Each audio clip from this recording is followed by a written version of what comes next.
What is going on YouTube? I'm finally getting around to more videos. Today we have the Air Jordan 10 Steel. So we have the new retro 2025. We have back here an OG and an OG. What's the difference? This one here is made in Taiwan. This one is in Korea. As you can tell, the boxes are different. This is actually a replacement box. If you remember the Air Jordan 10 boxes, they were quite narrow. So this one is replacement, same style. I don't mind having a little extra space. This one is Korean. It's quite interesting with the orange and gray box. And the new retro, it has the first retro style box. Different art, obviously, on the front, but I really think it's cool. Shout out to my guy, Marco La Familia, and holding a pair of these down for me again. Highly, highly appreciated.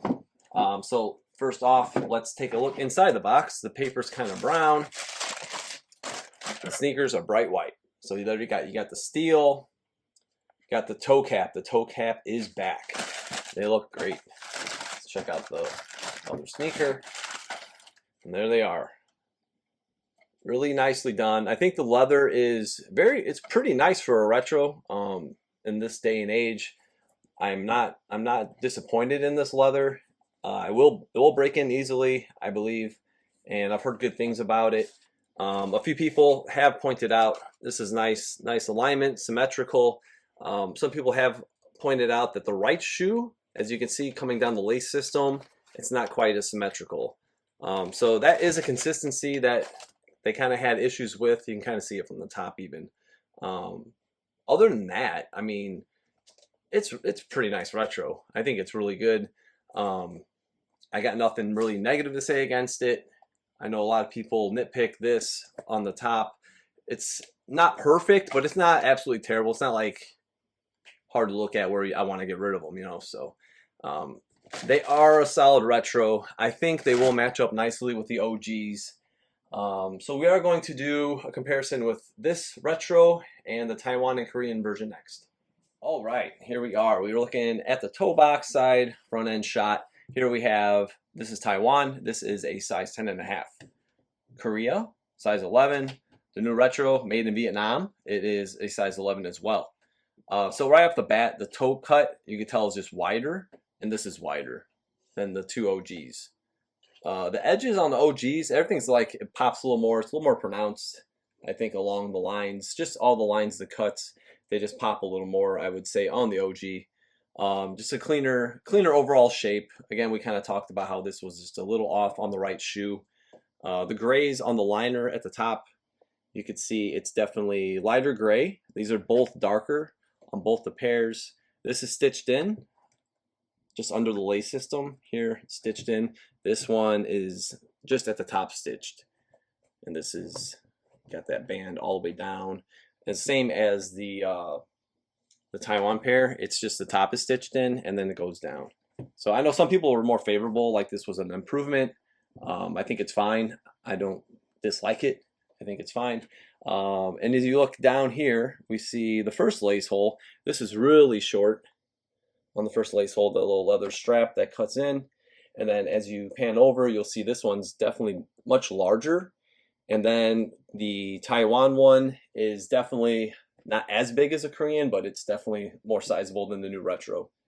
As far as toe box, the slope on the OGs, you can tell, are just really pointed on the Korean, maybe slight more curve here on the Taiwan, and this one definitely has a lot more curve. You can see the space off the table. There could be variances depending how tight they were made to the last, but overall, it's not too much, maybe a little too much curve than I would want to see. But overall, they look pretty good. Tongues, Air Jordan, they're pretty consistent, honestly. Like as far as the graphic print is, legibility. This is right, you know, just a little space more so on the Korean cut above, and the new retro is really close to the Taiwan in that retrospect. The grays are darker. So if you guys notice my teaser photo, the gray here across is much darker than both of these OGs. So they had a darker shade they used, which is kind of strange because it's actually lighter on the lining itself. If you look here, this is lighter, yet this is actually darker, and this is darker, and this is lighter. Next, we're going to turn it, and we're going to show all 6 sneakers so you guys see all the Jumpman and the construction from the back. All right, so as I said, we do all 6, and here we have Taiwan, Korea, Vietnam New Retro. First off, as you can see, the New Retro basically mocks your Korean pair, where the Jumpmen are facing inward. Taiwan, they're both facing to the left. I remember recalling this back to other Retro 10s, but the mudguard side panels here, it's wider. So you can definitely see it's wider cut, and then when you go to both of the OG pairs, it's just more narrow on the Korean and the Vietnam, or not, pardon me, this is the Taiwan. So yeah, both the OGs, definitely more narrow. Thicker cut leather, you can see this is definitely a little thinner. Remember, these are dead stock, so the leather, people say like, oh, if it's worn, it loosens up and it looks like the grain's wider, blah, blah, blah. These are all dead stock, again. Let's look at the tongue tags really quick, just so everybody can see this. Size 11, again, made in Vietnam, the New Retro. This is what's unique. This is what's interesting. I don't know if this is something that I usually see with all the Korean pairs. I haven't really paid attention, but there's actually a patch over this, STD, which that's funny in itself. Size 11, but whatever factory it was, maybe they had multiple factories. They had made these tags, and this was a separate factory, maybe of production, maybe something back to that orange box. So I'm not sure. Drop a comment if you know anything about that. Like, it's literally like another patch over that original factory. You can see it here too. You can see there's like an edge that they basically covered the previous factory. And then if we keep going to the left here, there's made in Taiwan. 7994, factory PC8. So going back to the shape of the sneaker itself, you got sharper lines, a sharper U, again wider U, and this is definitely a sharper U. I believe the pull tabs look slightly longer on the OG. They size up pretty well, but they just look a little bigger. I'm not going to bust out the measuring tape or anything, but they look pretty good. This definitely feels shorter to me. This one's specifically on the far side. Again, you can tell the checkered patterns darker on the OGs as well. Midsoles match up pretty well. I remember seeing in like early photos, I'm like, maybe the midsole is a little thinner, but once we get to toe-to-toe next, we'll definitely see more of that. The Jumpman, it looks good. I think they do look good. The stitching, they're very sizable compared to the OG, just direction as we spoke to previously. All right, we're going toe-to-toe. As you can see, the Retro does have that curve to it. Again, we do see that. Just flatter, lower. I took the paper out even here just so you can see the construction of the sneaker. The leather does feel good. Compared to the OG, definitely it's got a different feeling. Of course, thicker cut, the leather more genuine, tumbled, and just all around that high quality, 80s, 90s Nike stuff. But line for line, they're not too bad. They don't look too bad. I think it's a very solid Retro. Obviously, again, we see the toe cut differences from this, and then the toe cap, larger space. But toe box, it does come down. It's just, from earliest photos, I could tell this just looked raised. It just looked like wider overall. And this just, the OGs just got this sleekness that we see like the Air Jordan 7 on the OGs, just hugs your foot more. We can swap out. This is the Korean one. So we can swap out and we can look at the Taiwan. And as you see, again, very sleek, more oxidation here, glue stains and all that fun stuff. But again, just like the OG is still undefeated, the lighter gray panels, again, beautiful, beautiful leather on this. But a nice representation of the new Retro, definitely the best steel to date. All right, so as we look at the heel, a lot of good things. I think the shape is really good compared to the OG. Like I said, the slope is obviously more aerodynamic. But from earlier photos, I was kind of skeptical on the actual molding of the midsole and everything. But I think it really matches up well. So that's refreshing to see. It looks like they knocked that out of the park on certain aspects of it. Overall, the height too, I think it's pretty on point. Sometimes the front angle it looked a little different, and obviously there could be variables, but they do look really good. I think the pull tabs just look bigger the way it's cut because it just comes lower compared to this one. let's swap out. We're looking at next the Taiwan. So here's the Taiwan back to back. Again, really good shape, comparable size and height, just more of a slope, just like the Korean. Sizable, pretty equal. I think they did a really good job on this retro.